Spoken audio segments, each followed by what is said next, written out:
The St. George Marathon scheduled for this weekend. It's an event that some call the Super Bowl of the town. Hey, but one man has won the race 4 times, and he's looking for his 5th this time around. All right, our Southern Utah correspondent Cannon Seacrest caught up with him and tells us his story. I'm standing in Vernon Worthen Park here in downtown St. George, where the St. George Marathon will end, and this year is going to be a bit warmer than past races, but it's not discouraging 4-time winner Aaron Metler.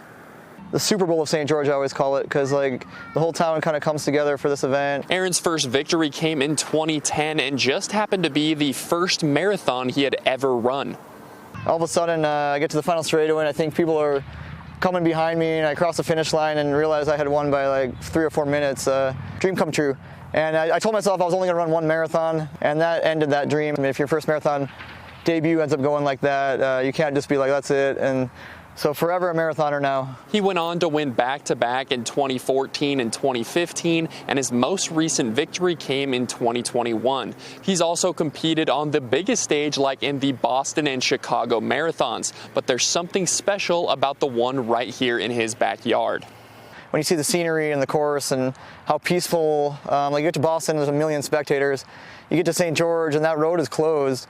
You don't get 1 million spectators. You don't get spectators until you get down to town and get further into the course. And that serenity and peace of the St. George Marathon course is kind of unlike any other race you'll see. Now in his 14th year running the marathon, Aaron is aiming for his 5th title and looks to make history. I'm 40 this year, and there's never been a 40-year-old or over that has won the marathon. So that puts you in a category that you got to be the first to do it. I think the knowledge I've had of running this many times and being in the front group and kind of knowing what to expect will balance that out a little bit. Despite Aaron's battle with Father Time, he still thinks that if anyone can do it, it's him. We'll see if we can turn the clock back some years and run some good times this year, but feeling really good. If there's any person over 40 to do it, I feel like I have a good chance to be the first one to do it, and we'll find out on Saturday how everything turns out.